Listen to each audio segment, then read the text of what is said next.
Throughout history, tales of Santa Claus has brought joy to millions across the world, but hidden in this holiday narrative is a story of racial representation in America. Picture this, a cloaked Santa Claus in his iconic red suit with his white fur trim, yet his face is dark and bears centuries of entrenched stereotypes. This figure emerged from the shadows of racial caricatures and cultural exclusion, a figure that became an unexpected player in the stage of civil rights and cultural politics. This figure is the Black Santa Claus. So join us today while we discuss the fascinating history of the Black Santa Claus. Welcome to One Mic Black History. If you like stories like this, you can find more stories like this at onemichistory.com. But without further ado, let's get started. To understand the significance of Black Santa Claus, we have to go back to the origins of Santa Claus itself. The roots of Santa Claus can be traced back to St. Nicholas Myra, a 4th century Christian bishop in what is now present-day Turkey, renowned for his generosity and particularly his legendary art of secretly providing dowries to impoverished sisters to save them from destitution. This tradition of gift-giving and enduring legacy as a protector of the poor laid the foundation for the Santa Claus myth. St. Nicholas' reputation spread across Europe.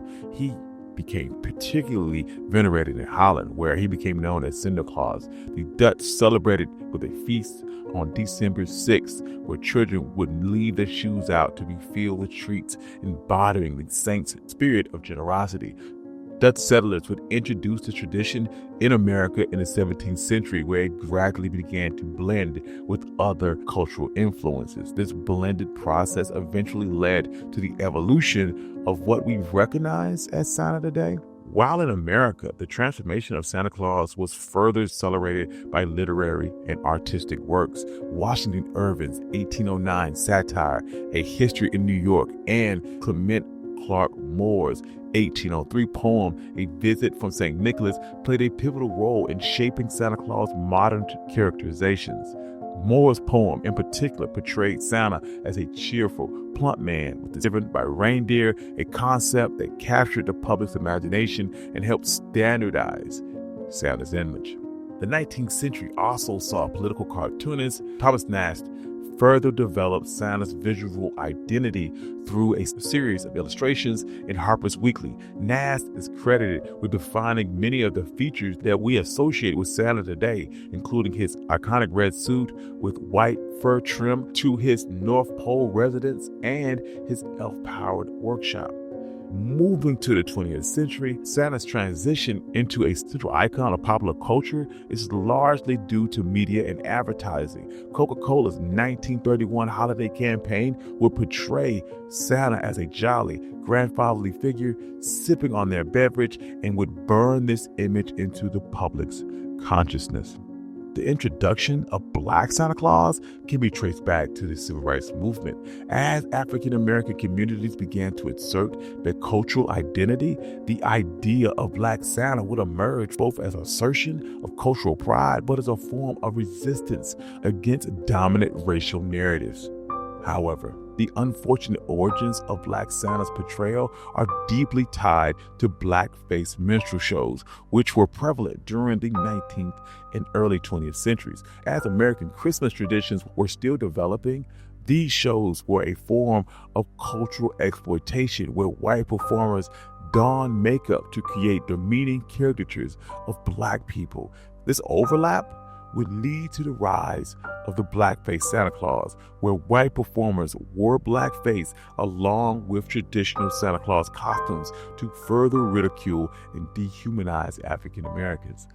So during this time, blackface Santas became common at social gatherings such as children's parties and corporate events, and even performed at high-profile venues like President Woodrow Wilson's honeymoon. According to accounts, Wilson was at a Virginia resort, described a party with a dusky Santa Claus that's dark with a large decorated Christmas tree. It also recounted how 15 Black individuals entertained the president and his guests with antics and music. With this in mind, in cities like New York and Philadelphia, blackface minstrel shows thrived alongside Christmas traditions. Public celebrations occasionally featured revelers in blackface acting out racial caricatures.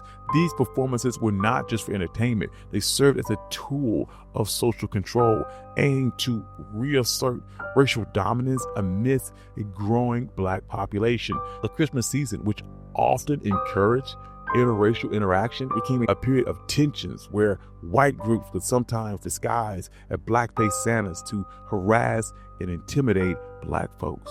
So this would lead to African Americans to begin to challenge this widespread racist portrayals found in blackface minstrel shows by crafting out their own narratives, especially with the idea of the Negro Santa Claus. This movement largely emerged from black churches and charitable organizations that understood the importance of positive representation for black children.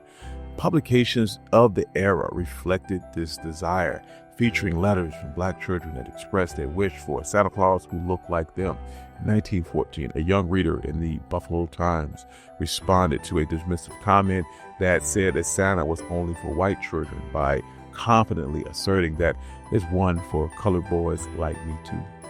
A significant breakthrough would happen in 1936, where Bill Bojangles Robinson would portray Harlem's first black Santa Claus at the annual Christmas Eve event for underprivileged children. Before this, they only had a white Santa Claus from downtown to traditionally hold this role.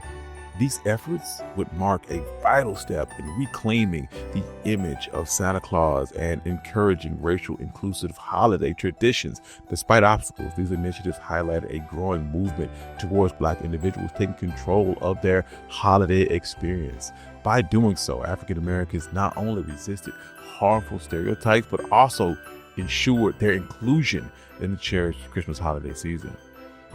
In the post-World War II era, the early civil rights movement had a profound impact on racial dynamics in the United States, particularly in the realm of consumer culture. In 1943, one of Harlem's largest department stores, Blumenstein, employed its first black Santa Claus, setting a precedent that was followed by the Chicago store in 1946. This shift was driven by economics, as white suburban migration left downtown with a predominantly black consumer base. Hiring black Santas was a way to offer a relatable Christmas experience and also attract black consumers. All this while avoiding potential boycotts from a black community increasingly aware of its purchasing power. Reactions within the black community to the presence of black Santa Claus were mixed. Some saw it as a step forward and a gesture towards racial harmony, while others criticized it as a token effort that failed to address more profound systemic inequalities. Nonetheless, the image of the black Santa continued to gain traction during the civil rights era, paralleling broader demands for black representation in American life, not just during the holiday season. Politicians like Adam Clayton Powell advocated for boycotts against white-owned businesses that refused to employ black Santa Clauses, encouraging support for black-owned enterprises instead.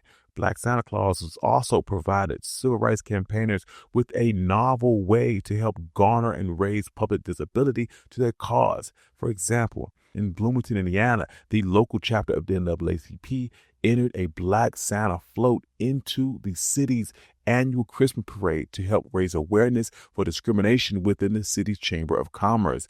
But all of this was not without controversy. In 1969, Shilto's, which was a Cincinnati department store, refused to hire a black Santa Claus. Fred Lazarus III, the store's owner, argued that black Santa just doesn't fit the symbol as kids have known it. However, the Southern Christian Leadership Conference would counter this, insisting that if the store could not envision a black Santa for a month, it certainly couldn't envision black patronage year-round.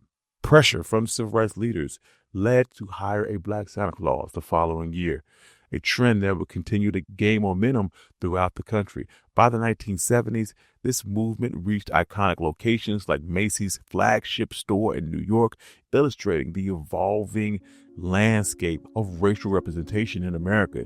Also during this time, there was a shift in the civil rights movement towards the Black Power movement, which emphasized black pride, self-determination, and cultural celebration.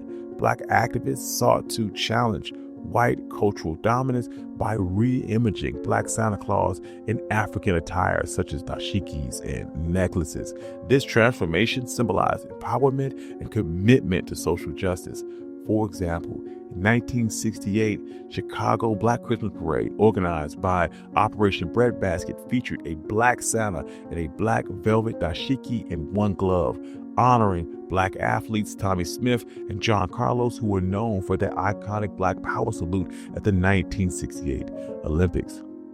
Not everyone in the Black community embraced the idea of the Black Santa Claus. Some activists viewed the traditional Santa Claus as a symbol of white cultural dominance, which inflicted psychological harm on Black children. They argued that Black liberation required rejecting both Santa Claus and Christmas. Groups like the Nation of Islam criticized the concept of Black Santa, pointing out that merely replacing white exploitation with Black without addressing systemic racial disparities. Their publication, Muhammad Speaks, suggested that the commercialization of Christmas diverted attention from real racial issues. To offer an alternative to traditional holiday season, cultural nationalist Ron Karenga introduced Kwanzaa, a celebration that focused on African traditions, promoting Black heritage while providing a meaningful departure from the commercialized aspects of Christmas. Despite these critiques, Black Santa's presence persisted and became even more normalized over the years. By the 1990s, there was a huge surge in Black Santa dolls and decorative items.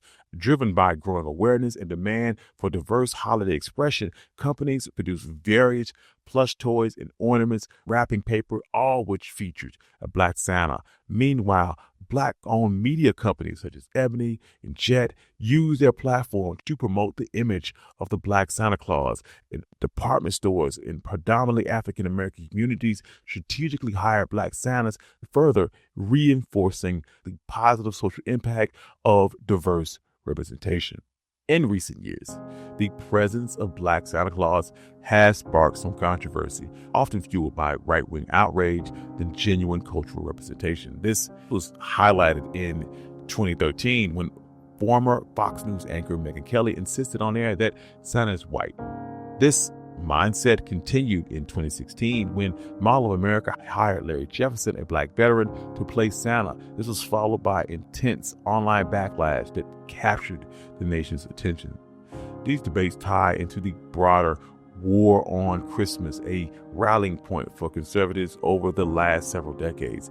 They underline how Black representation, including Black Santa Claus, continues to remain a flashpoint of cultural conflict. Throughout the history of Black Santa in the United States, it remains a complex journey that mirrors the broader struggles and triumphs of Black people in America, from the origins of racist caricatures to the re-imaging it as a symbol of Black pride and cultural representation. Black Santa serves as a lightning rod for conversations about race, inclusion, and the meaning of Christmas in a diverse society.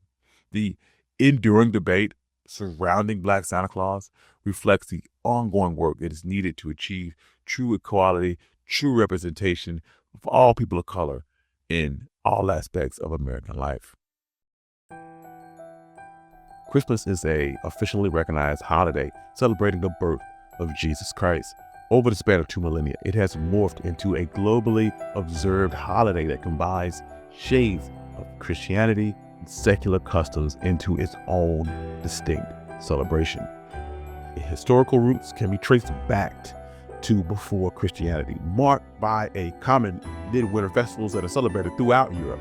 Characteristic elements of festival periods that included the beautification of homes with greenery, the indulgence of lavish feasts, and the practice of gift-giving. The people of ancient Rome would celebrate the winter solstice with a pagan holiday entitled Saturnalia, a celebration honoring the agricultural god Saturn. This holiday also included wreaths, candles, feasting, gift-giving. After Christianity engulfed much of Europe, the specific date of Jesus' birth remained a very contentious matter up for debate. Theologian and biblical scholar Ian Hall speculated that this event might have transpired in September, and he draws this from calculations made based on the birth of John the Baptist.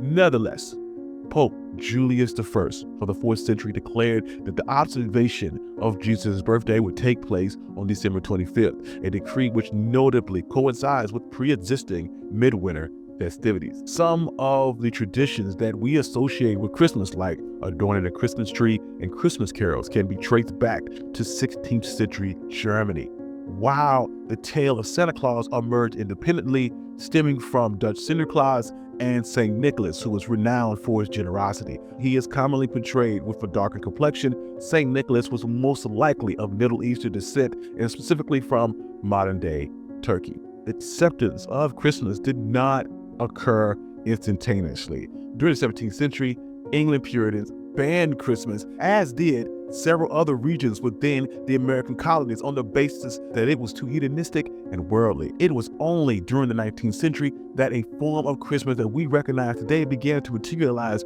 with nations establishing the tradition of gift-giving, family-centric celebrations, and the growing commercial and promotion of activities centered around Christmas. The mainstream acceptance of Christmas in the United States can be accredited to the works of Washington Irving and Charles Dickens. Dickens illustrated in his work A Christmas Carol this idealistic version of Christmas celebrations celebrated by family togetherness, benevolence, and empathy.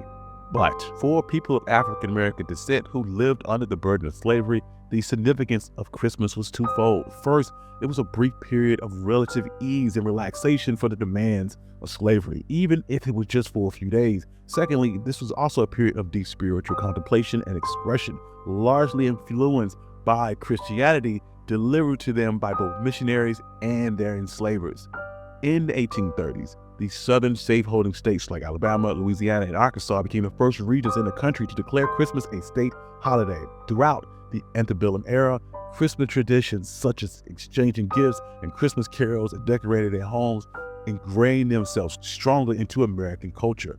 For the enslaved workforce, Christmas generally granted the longest holiday of the year, also granted them the privilege of family visits or marriages. It was common for enslaved people to receive gifts from their enslavers and indulge on festival foods that weren't otherwise been accessible throughout the year. Christmas season also offered the enslaved a temporary hiatus from their extremely laborious work schedules. Many of them got a day off, allowing them to participate in activities that they normally couldn't do the rest of the parts of the year, such as visiting friends, neighboring plantations, hunting, fishing, or simply congregating socially. Some enslaved people would use this relaxing period to ensure their freedom.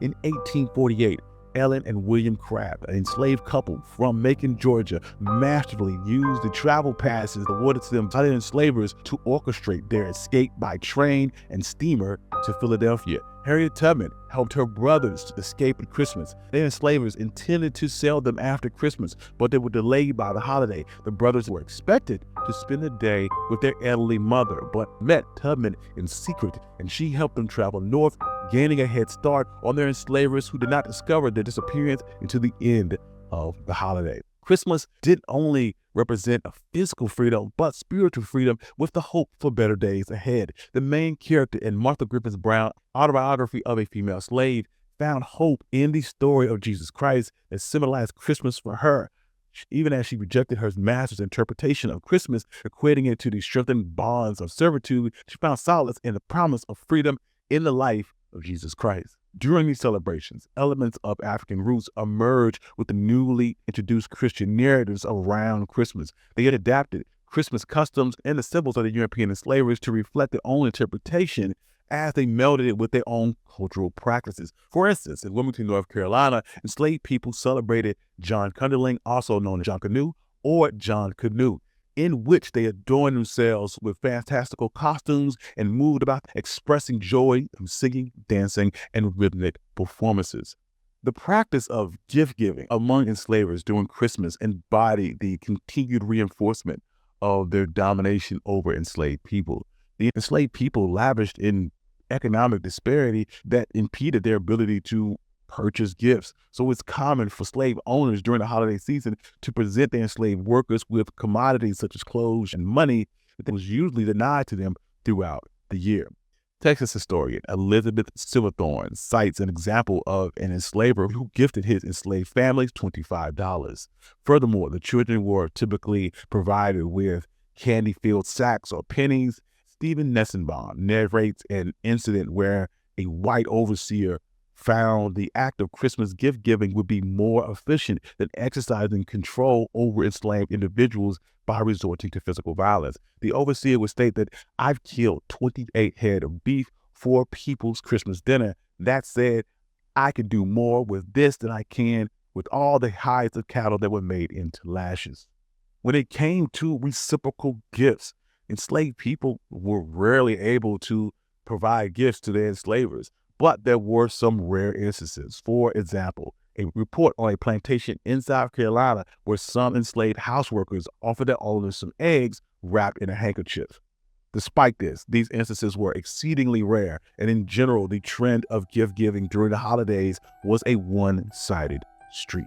After emancipation, moving into the Reconstruction period during the late 1860s ushered in freedom for enslaved Africans, and it was substantially altered the landscape of Christmas celebrations among African Americans in the Southern United States.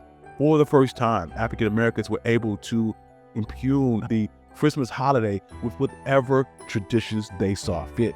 However, their socioeconomic plight and rampant racial discrimination continued to make Christmas largely a period of introspection and resilience to these newly freed African Americans. From the shadows of slavery and segregation, Christmas traditions transformed to incorporate values of spirituality, community, equality, and ancestral remembrance. Gospel choirs sang spiritual hymns, jazz performances became a mainstay of Black Christmas celebrations, providing a unique soundtrack to the festivities. Culinary traditions served a distinct identifier for African American Christmas, with dishes such as collard greens, black-eyed peas, cornbread, combined with Southern and African influences. During the period of the Great Migration, where African Americans moved in mass to the industrialized North, had a considerable impact on Christmas customs. Infused with their newfound urban prosperity, Black Christmas celebrations expanded to include material gifts, decorations. This served to demonstrate African Americans' upward mobility, but also displayed the unique cultural characteristics of the African American community. During this time period, we also saw the birth of the Black Santa Claus, originating from a desire of African Americans to have representation during this festival season. Black Santa emerged as a cultural emblem among the Black community. It was not merely a mythological figure, but it represented a breaking of social or racial barriers, a symbol of hope and inclusiveness and diversity. For Black children, Black Santa is an affirmation to their own identity and a meaning and place within American society. Meanwhile, the Black church continued to remain pivotal in shaping Black Christmas, providing a spiritual solace and a community strength amid social prejudice. Linked to these customs were events like candle services, church plays, singing spirituals, and hymns, which came to define the uniqueness of Black Christmas. Even today, Pew Research Center studies suggest that around 80% of African Americans are likely to attend church service either on Christmas Eve or Christmas Day.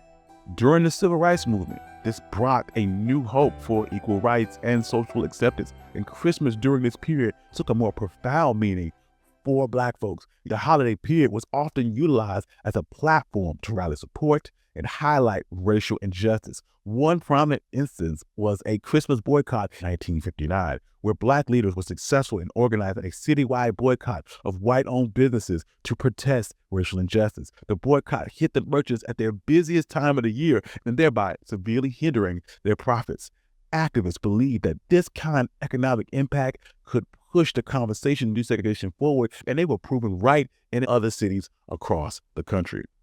Today, Christmas represents a time of family, love, and reflection for the African American community. As Maya Angelou notes, the ache for home lives in all of us. It's a safe place where we can go, where we are not questioned. Christmas seems to symbolically embrace this quote and offer a season where Black folks can just be themselves and connect with their roots and their family. Today's Black Christmas have been influenced by a unique mix of religious devotion, cultural pride, and family bonds. I personally recall Christmases filled with sermons and emphasizing love, hope, and faith, and Christmas Eve service filled with prayers, song, and community love, and the narrative of Jesus' birth, also clearly interwoven with current issues and symbolically reminding us that despite present adversities, the hope for redemption and change always exists.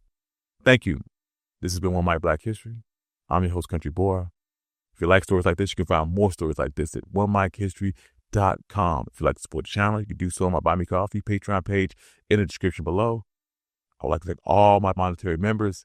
Without you, none of this could be possible. I love you all. Peace.